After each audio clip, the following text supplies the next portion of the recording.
Hi Reddit. I'm Nate. I'm 25, and I never thought I'd be sitting here telling the internet how my entire family tried to throw me under the bus. Literally, for a crash I didn't cause. This isn't some, oh, my sibling gets special treatment story. This is about how they handed my younger sister a $70,000 car, let her drive it drunk, and then begged me to lie to the police so she wouldn't ruin her future. Spoiler, I didn't lie, but I came way too close. Let me paint the picture. I grew up in a family where my sister, Emily, could do no wrong. She's 22, blonde, bubbly, pre-med, Instagram perfect. The golden child since birth. Me? I'm the quiet one. The responsible one. The one who gets called when something breaks. The one who's told, you're stronger, you can handle it, every time she messes up. So yeah, the bar's been uneven for a while. 2 months ago, my parents surprised her with a brand new Porsche Macan for her birthday. And when I say surprised, I mean full red bow, driveway reveal, posted on every platform with hashtags like hashtag blessed, hashtag my parents are the best. Meanwhile, I'm standing there holding the cake, smiling like a good little support character. Not jealous, not bitter, just tired. Because I bought my own used Honda Civic and paid it off myself last year. Not a word of recognition. Fast forward 3 weeks. It's a Friday night. I'm at home, in my tiny apartment, watching The Bear and eating leftover takeout when I get a call. My mom, panicked. Nate, we need your help. Please. It's bad. My heart drops. What happened? It's the Porsche. Emily crashed it. She's okay, but the car's done. I'm already grabbing my keys. Where are you? Is she at the hospital? No, she's here. But listen, we need you to come over. Just come talk to us first, okay? Weird wording, but I drive over. I get there, and Emily's pacing in the living room. Her makeup smeared, hands shaking, hair a mess. The Porsche? Wrecked. Totally gone. Front end folded like paper. The car had been towed from a ditch outside town. I ask what happened. Emily doesn't say anything. Mom does. She swerved to avoid a deer. It's a miracle she's okay. Then my dad chimes in from the kitchen. Thing is, Nate, the police haven't filed a report yet.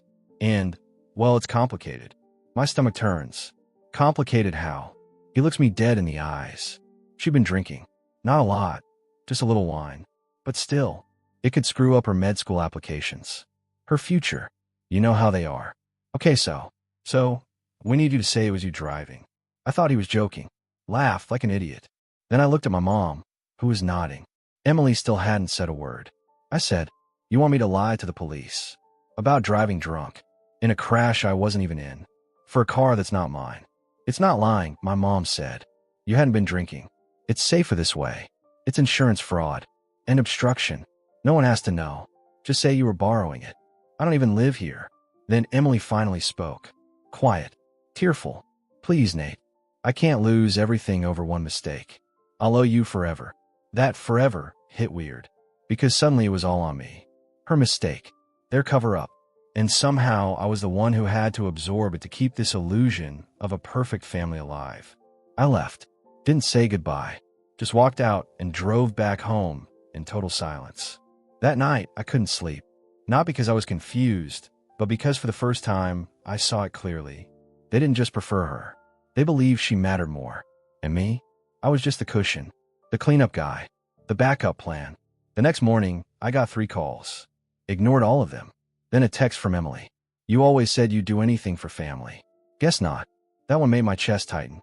Because yeah, I had said that. Over and over. But now, I wasn't sure if that was love or just conditioning. I thought maybe that would be the end of it. But then something happened that flipped everything. The police called me. The voicemail was short. Hi, this is Officer Martinez with the Highway Patrol. We received your contact information regarding the crash involving a black Porsche Macan registered to the Morgan household. Please give us a call back when you can. I must have played it 5 times. I hadn't given them my number. No report had been filed under my name. So why were they calling me? I had a sinking feeling I already knew. I called back an hour later. Played it cool. Said I was confused why I'd been contacted. The officer was calm. Too calm. Just doing routine follow-up. There was some confusion about who was driving the vehicle. Confusion. I asked. Yeah, your name came up during the scene notes, but there wasn't much detail. Just looking to clarify. I kept my voice steady. I wasn't driving that car. Silence. Were you a passenger? No, I wasn't even there. Haven't seen the car in weeks. He paused again. Then, all right. Appreciate the honesty. That lines up with what we're hearing now. Thanks for confirming. Wait, what? Lines up with what we're hearing now. So they'd changed the story? I hung up. Called my mom immediately. She answered on the second ring. Fake sweet voice activated. Hi, sweetheart. You gave them my name? Silence. Then, Emily panicked. She didn't want to lie to the cops. So she said you might have been driving. It was just a placeholder. A placeholder. You realize if I hadn't called them back, I could have been dragged into this for real. But you're not. You're fine now. That's what matters, right? I couldn't even respond. My chest felt like it was on fire. Then she added, You're overreacting. You always do this. I hung up again. I was done talking to people who thought my entire future was a tool they could play with, then put back in a box when they were finished. That day, I started documenting everything. Screenshots of texts, the voicemail, the title of the car, even the insurance policy. Because I knew now, they wouldn't stop unless I made it impossible for them to drag me down. That night, Emily texted me. I told them you weren't driving. It's handled. You're welcome. As if she'd done me a favor by not committing perjury on my behalf. I stared at my screen for a full minute before typing. You almost let me take a DUI charge for a crash you caused, then acted like I owed you. Never contact me again. She replied instantly. Wow, so dramatic. Blocked. I didn't sleep much that week. Not because I was scared, but because I realized I'd finally done it. I'd broken away from the family pattern, the guilt loop, the endless, you're the stable one manipulation. And even though it felt right, it also felt horrible. Because when you've been trained to keep the peace your whole life, standing up for yourself feels like betrayal, even when it's survival. 3 days later, my dad showed up at my apartment, unannounced, middle of the day. I didn't open the door, but he knocked for 10 minutes straight. Eventually, I cracked it. He was holding coffee and that dad face. The one where you're not sure if he's about to hug you or yell at you. Can we talk? No. Nate, come on. This is getting out of hand. It was already out of hand. You just didn't care until I refused to lie. He sighed. She's your sister, and I'm your son. Or does that only matter when I'm being useful?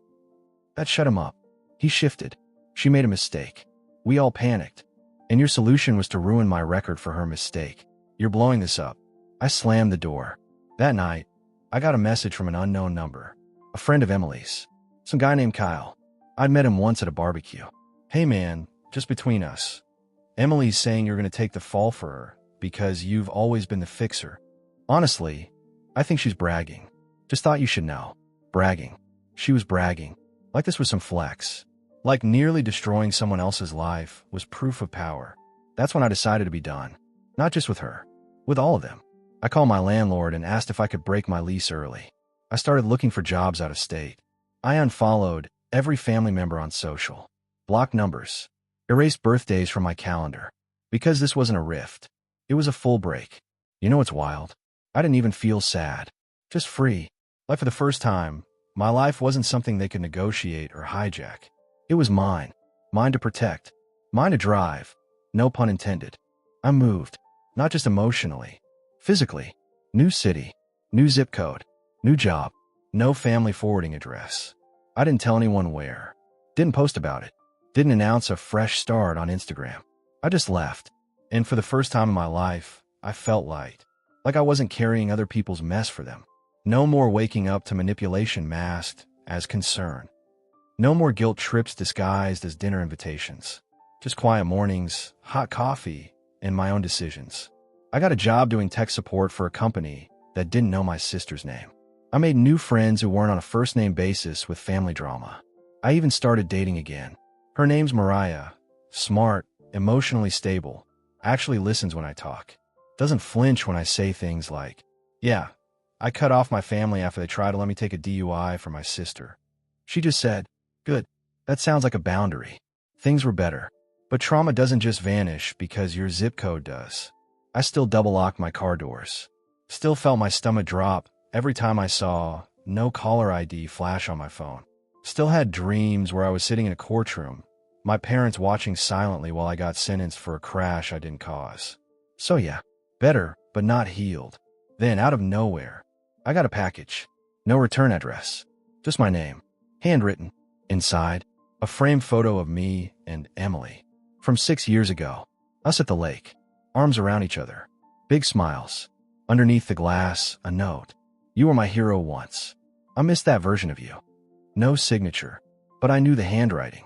I stared at it for a long time. Not because I missed her, but because I realized she still didn't get it. She thought this was about a broken sibling bond. Some tragic falling out that could be patched with a sentimental memory. She still didn't understand this wasn't a misunderstanding. This was a line, and she crossed it. On purpose. I didn't respond. I threw the picture in the closet. Didn't burn it. Didn't rip it up. Just put it somewhere I wouldn't see it, and wouldn't forget it either. Because healing doesn't mean pretending it didn't happen.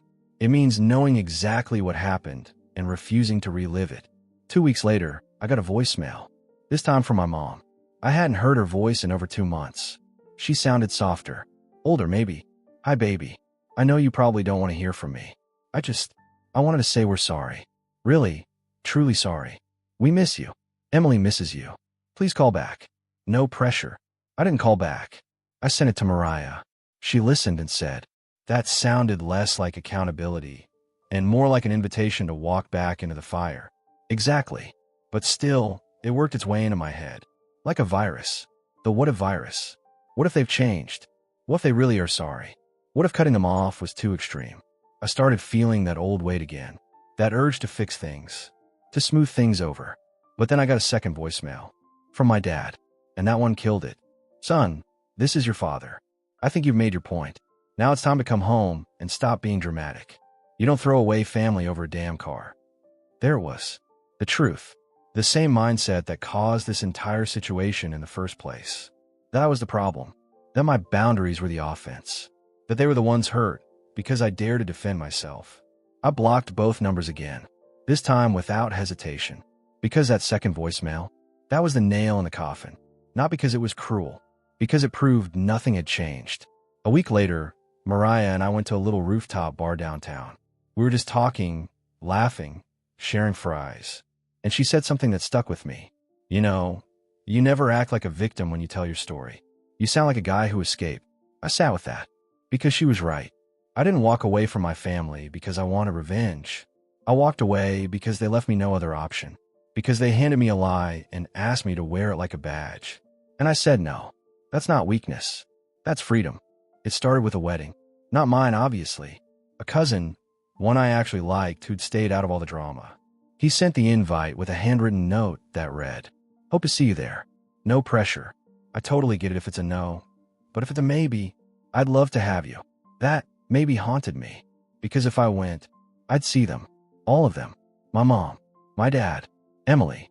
Everyone who said, it's not a big deal, when they tried to dump a DUI on me like it was an unwanted chore. I asked Mariah what she thought. She didn't tell me what to do, which I appreciated. She just said, if you go for you. Not to test them. Not to see if they'll apologize.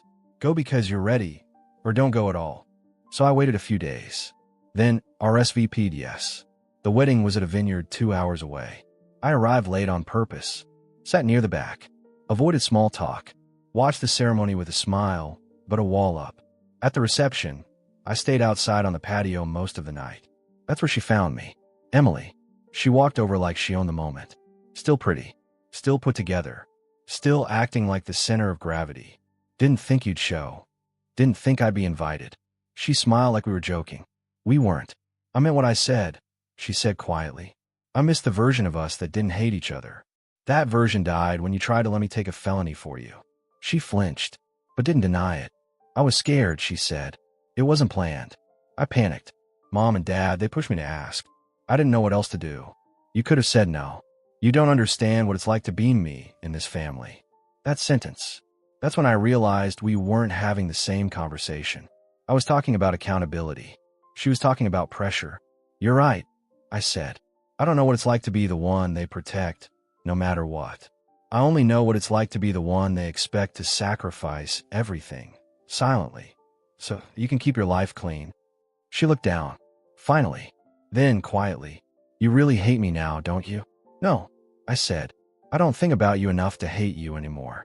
Her eyes glassed over, but I wasn't done. You didn't just mess up. You tried to weaponize me.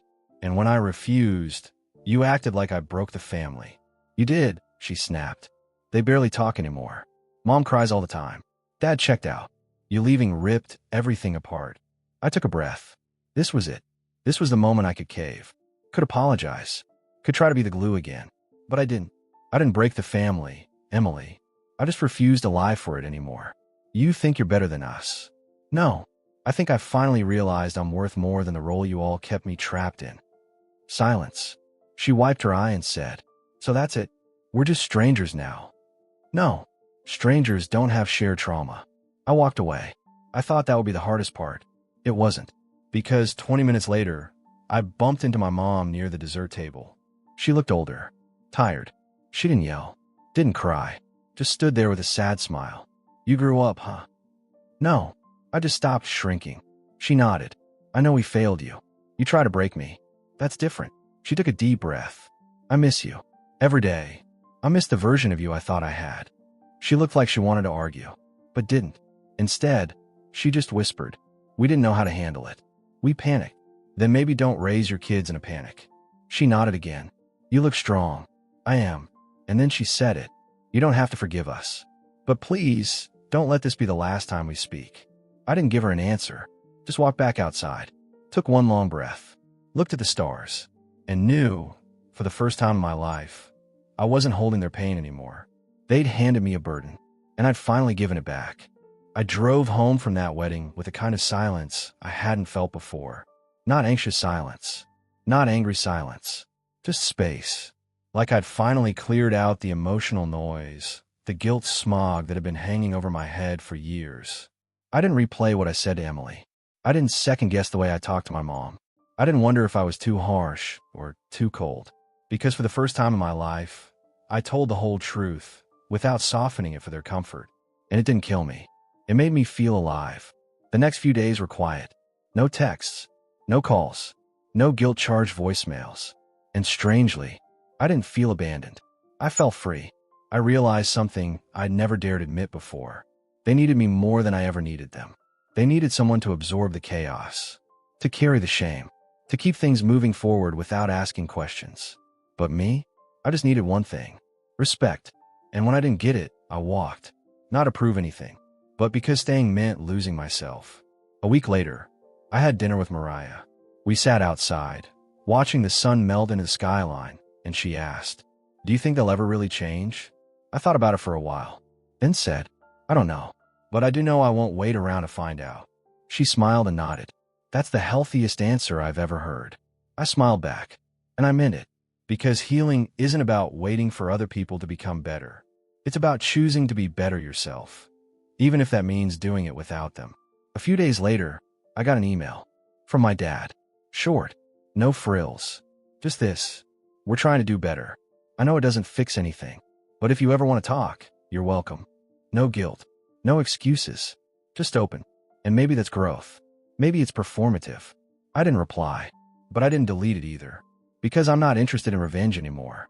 I'm interested in boundaries. And sometimes, boundaries aren't big speeches or cut-off notices. Sometimes they're just non-responses. It's been 2 months since the wedding now. Still no contact. Still no family dinners. Still no tearful reunions where everyone cries and says, We were wrong. And I'm okay with that. More than okay. Because here's what I finally understand. Closure doesn't come from their apology. It comes from your decision to move forward, regardless. I didn't burn the bridge, but I built a gate on my side. I have the keys. I decide who crosses, and under what conditions. And right now, that gate stays shut. Not because I hate them, but because I finally love myself enough to keep the chaos out. Mariah and I are still together. She's the first person I've dated who doesn't expect me to hold everything together. Sometimes, she just sits with me when I'm quiet. Doesn't try to fix it. Doesn't offer silver linings. Just sits there. That's love. That's what family should have felt like. Sometimes I think about that Porsche. How it became the symbol for everything that was wrong in my family. A gift. A crash. A cover-up. A line I was supposed to cross for someone else's comfort. But I didn't. And now, weirdly, I'm grateful for it. Not because of the wreck, but because it showed me what I needed to walk away from, and what I'm never walking back into. If you're reading this, and you're the responsible one in your family, The one they always lean on, but never lift up. The one who's expected to eat guilt for breakfast and say thank you after. Let me say this. You're not selfish for setting boundaries. You're not dramatic for saying no. And you're not a bad person for protecting yourself. Even if the people you're protecting from are your family. Sometimes the healthiest thing you can do is nothing. No explanations. No dramatics. No last fights. Just a quiet decision to not go back. I don't know what the future holds. Maybe one day they'll show up at my door. Maybe they'll write letters. Maybe they'll change. But if they don't, I'll still be okay. Because I found peace. And once you have that, you don't trade it for anything. Not even for people you once loved. See you later.